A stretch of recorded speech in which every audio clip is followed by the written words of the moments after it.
Hello everyone, this is Varsha Bhati and welcome to my channel brilliant minds. तो आज की इस वीडियो में क्लास 10 एक्सरसाइज 6.3 का क्वेश्चन नंबर 3 सॉल्व करेंगे। क्वेश्चन 3 में दिया है diagonals AC and BD of a trapezium ABCD with AB parallel to CD intersect each other at point O using a similarity criteria for two triangles show that OA upon OC is equal to OB upon OD। तो यहाँ पे हमें क्या दिया है, एक trapezium दिया है, ट्रेपीजियम का नाम है ABCD। तो वो हमने यहाँ पे ड्रॉ कर लिया है। उसके दो डायगोनल्स है, एक है AC डायगोनल और दूसरा है BD डायगोनल। कहाँ इंटरसेक्ट हो रहे हैं? At point O।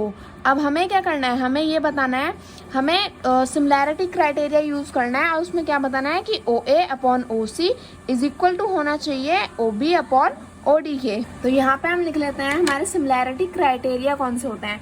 तो मैं सिमिलैरिटी क्राइटेरिया बता देती हूँ। एक तो होता है एंगल, यानी कि हम दो एंगल्स को इक्वल करके अपने ट्रायंगल को सिमिलर प्रूफ कर सकते हैं।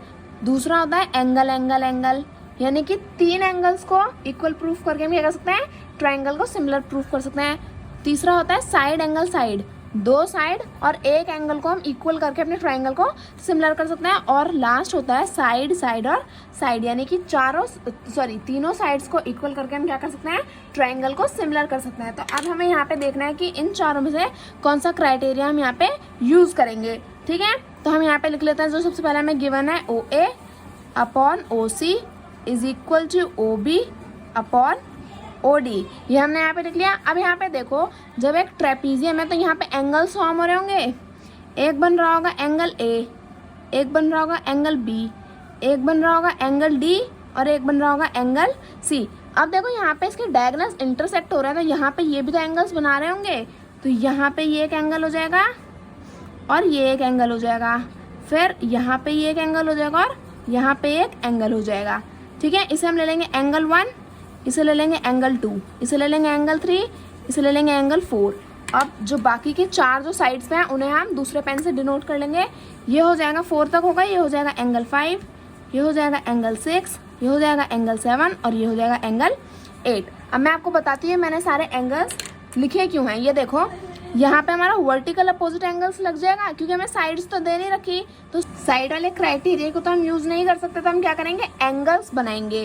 तो एंगल्स वाले क्राइटेरिया को हम यूज करेंगे। अब देखो यहाँ पे ये दोनों क्या है, एंगल 1 एंगल 2 के इक्वल होगा। Angle 1 is equal to angle 2। कैसे, ये दोनों क्या है आपस में, वर्टिकल अपोजिट एंगल। तो यहाँ पे हम लिख सकते हैं, यहाँ पे vertical opposite angle criteria use हो जाएगा। तो एंगल 1 एंगल 2 के इक्वल हो जाएगा। और यहाँ पे देखो अब क्या हो जाएगा, यही हम यहाँ पे भी लिख सकते हैं। तो वापस वर्टिकल अपोजिट एंगल लिखने से आप लिखना चाहो तो ये भी लिख सकते हो, पर कुछ फायदा नहीं होगा। हमने एक जगह लिख लिया तो उतना काफी है। अब देखो यहाँ पे एंगल 5 एंगल 8 के इक्वल होगा। कैसे, मैं अभी अब बताती हूँ। Angle 5 is equal to angle 8। ये कैसे हुआ, देखो यहाँ पे हमारा Z फॉर्म हो रहा है, ये फर्स्ट लाइन, फिर ये Z यहाँ पे बन रहा है हमारी ये सेकेंड लाइन, और ये हमारा Z यहाँ से कंप्लीट हो जाता है।